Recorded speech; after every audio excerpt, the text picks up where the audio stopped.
Hi everybody, this is the Beator sink faucet. This is a very nice sink faucet. It's got a 360-degree rotating head on it.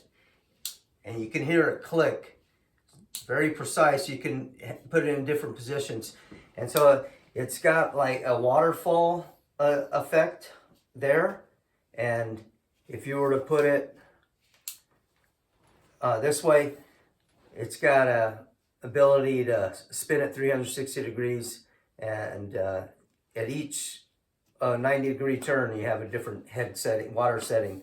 So you got a waterfall setting, two different types of waterfall settings, and just your normal spray that you would have for any faucet, and then one that has just dual stream. Very nice choices. And this is a high quality fixture made of a brushed finish, brushed nickel finish. Comes in 4 different choices. You can get it in gold, silver, or black, and this would be considered the black.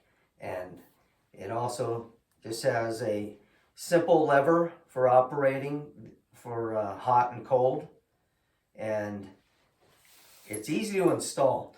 It takes about 15 minutes, and very simple for the do-it-yourselfer. You don't need to call a plumber, and it can be used for application of a 1-hole sink or a 3-hole sink. This is a 3-hole, so if you use a 3-hole, they give you this nice plate to just set over it. But if you had a 1-hole, you would just run it right through that single hole without the plate. So it's very versatile and easy to install. I'm going to install it, and then I'm going to show you the final result. And I'm going to go over how to install it right now. So, being that this is a 3-hole, we would use this plate right here. And you would just slide all these hoses. You've got your hot, it just hooks your hot valve, and then you got your cold. And they're identified. Hot has a red on it, and the cold has a blue markings all the way up and down it. So it's very easy to know which one to hook to the hot and which one to the cold. So the first thing you would do is just slide this black part down here through the hose. This is going to be the water line that'll feed into the faucet. And then you just feed your hot and your cold through, and run it down just like that. And then you've got a rubber washer and a steel flat washer. So you're going to put the rubber washer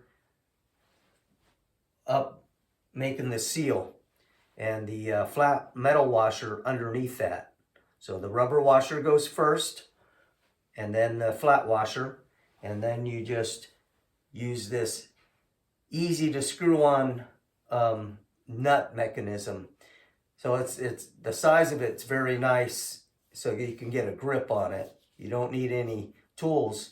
You can just tighten it down with your grip. And so that's what you would do there. And the black hose, this is a removable sprayer. See that black hose right there? You can put this weight on the underside and just give yourself enough room to get around the sink like that. So when you have it out like this amount, you would put the weight on the underside of the sink, and that way when you are ready to put it back, it'll just pull itself back in. It's very simple to do, and this is what the weight looks like. It's got 2 Phillips screws, and you back those off, and it just comes apart like that.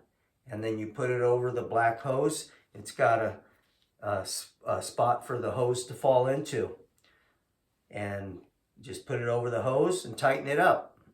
Very simple to do. And I'm going to show you, this is the stopper mechanism that comes with this faucet as well. And this faucet mechanism is just the pop type. You don't need to have that lever on the back side here like you see a lot of faucets have, fixtures have. This type, you just push it down and you hear it click. It makes a nice seal when you click it down and holds water into the sink. And then when you're ready to empty the sink, you would just push it like that and it pops up and allows the water to go through. Very simple to install. You would just take off that nut right there and you've got two rubber washers here. The thin one is going to stay with the faucet. You don't need to take that one off, or with the stopper assembly. So you put that thin rubber washer there, you put it through the hole in the sink, and then on the underside, you would put the thick rubber washer like that, and then just screw the nut back on to seal it down. Very simple to do, and easy for the do-it-yourselfer. But I'm gonna show you how it looks when it's hooked up.